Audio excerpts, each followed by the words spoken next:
Now we're going to talk about the English literature papers. So in the AQA exam board, you have for your English literature 2 papers. You have your paper 1, which is the Shakespeare and 19th century novel paper. And then you have your paper 2, which is your modern text, so the play or drama, and poetry. And you'll have your poetry anthology as well as the unseen poetry question. So what we're going to talk about first is how do you organise your time with these 2 exams? Because even if you've got all the information in your head, if you don't actually answer all the questions, if you don't have enough time and organise your time so you have enough time, you can actually answer all the questions, you won't get marks. So always remember, aim to finish the paper, and here's how you're going to do it.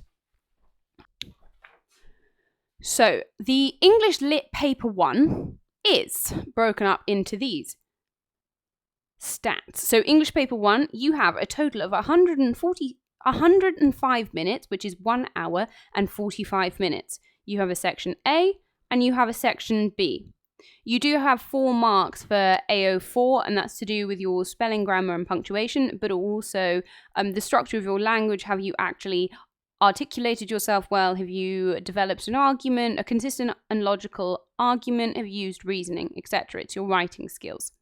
So with these, you are going to divide your time in half. Each section is worth 30 marks each. The whole paper is worth 34, so 30 marks each for each section. The easiest way to do it is divide your time exactly in half. And what I suggest you do is the first 5 minutes, read the paper so that you can figure out which question do you want to start with. Section A or section B. You can start with either, it doesn't matter which order you start in.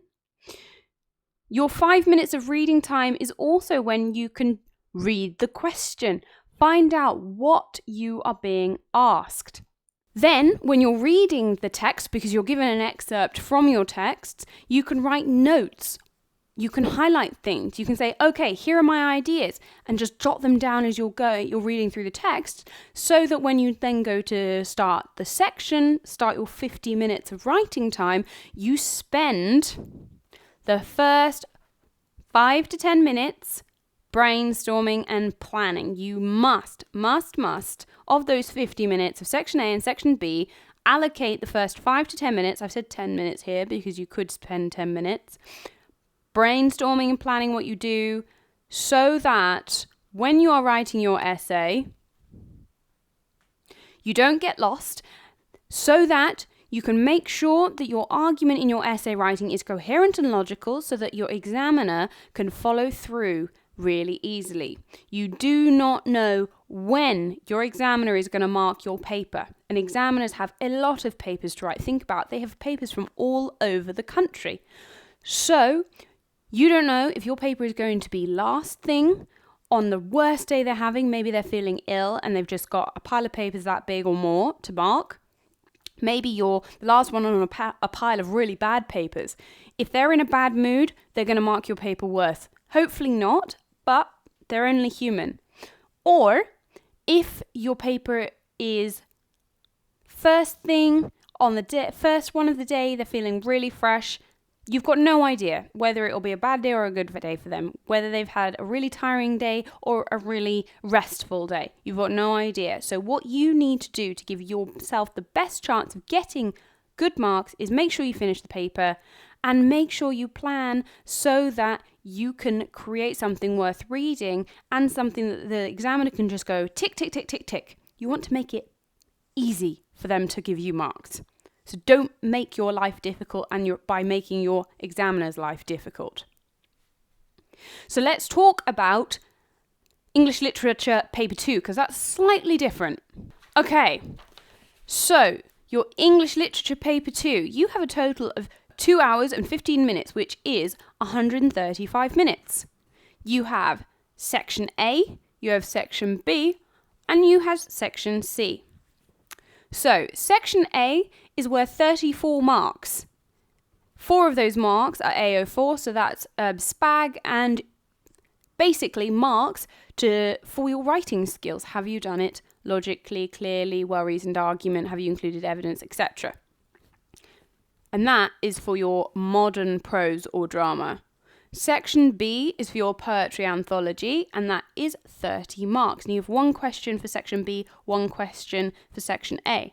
Section C is slightly different. It is your unseen poetry section, and you have 2 questions. We'll talk about that in a bit. But really, for this whole paper, let's make it simple. Do 45 minutes per section. You have the time. So, what do I suggest? 5 for each section, A, B, and we'll talk about C, but you'll still have 45 minutes for that. Section A and B, 5 minutes of your 45 is planning and reading.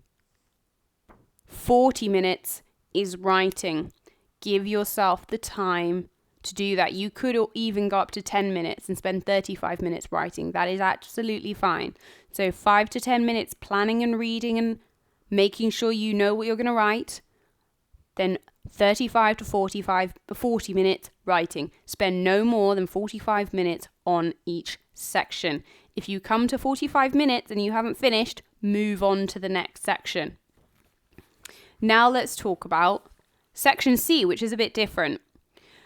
So Section C has 2 questions. You have a 24 mark, which is the first question in Section C, and it's an unseen poem. And then you have an 8 mark question, which is also an unseen poem, but it's only 8 marks. So the total marks for that section is 32. So let's talk about these questions and how we're going to do it. So question 1 is 24 marks, so I suggest spending 30 to 35 minutes. Section 2 is 8 marks, so 10 to 15 minutes maximum. Now, your 8 mark question, I suggest when you practice and you're revising, doing a mark a minute. Actually, that's my suggestion for when you're practicing doing your exam revision and you're doing practice papers. Do a mark a minute for each question. And if you want to practice questions individually, a mark a minute. I know that's less than you'll have in your exam, but when you are practicing, you want to put yourself under even more extreme pressure so that when you go into the exam, it's easy. If you really want to get a good result in your exam, you need to reduce your stress in the exam. And there are going to be other stresses when you're doing your exams. It's going to be other people. It's going to be worrying about the material, not knowing what questions you're going to get, and just the whole atmosphere. You're going to be in a room full of stressed people. So what you want to do when you're practicing is to practice under much harsher restrictions and time restrictions so that you can challenge yourself so that when you go into the exam, you'll be much more relaxed. The more relaxed you are in the exam, the more relaxed your brain will be, which means you can recall information more quickly and more calmly, which can lead to better results. Just because when you're under stress, as performance psychologists have shown, you won't perform as well. So it's the same in exam settings. So when we're talking about English Literature Paper 2, Section C, with your unseen poetry section, 24 marks, you will need to spend a couple minutes planning this and annotating the poem. So what you may want to do is, of this 45-minute section, you may want to divide it exactly the same. Spend 5 minutes of the 45, like we've done here, reading and planning. So you could read the poem for question 1 and the poem for question 2 and annotate them and write down notes in your 5 minutes, and then have a think about how you're going to answer the questions. Then you can come back to question 1 and spend maybe 25 minutes writing, and then you could spend 8 to 10 minutes writing question 2. So that is how you organise your time for English Literature Paper 1 and 2. If you struggle with finishing the paper, if you struggle with anything, the one thing you should make sure you do is finish the paper. even if it doesn't go great. You never know whether your exam goes well or not with how you feel after the exam. Sometimes you will have an exam that you feel like you've done really well, and then you get the marks back and actually you've done terribly. Your feelings are unreliable. So what you need to do is put strategies in place so that you can give yourself the best chance of success. One of those is timings. Make sure you organize the paper, go back, watch this video, and write down a list of how much time you give to each question and remember them. Practice it so that you know. And if in doubt, 1 mark per minute.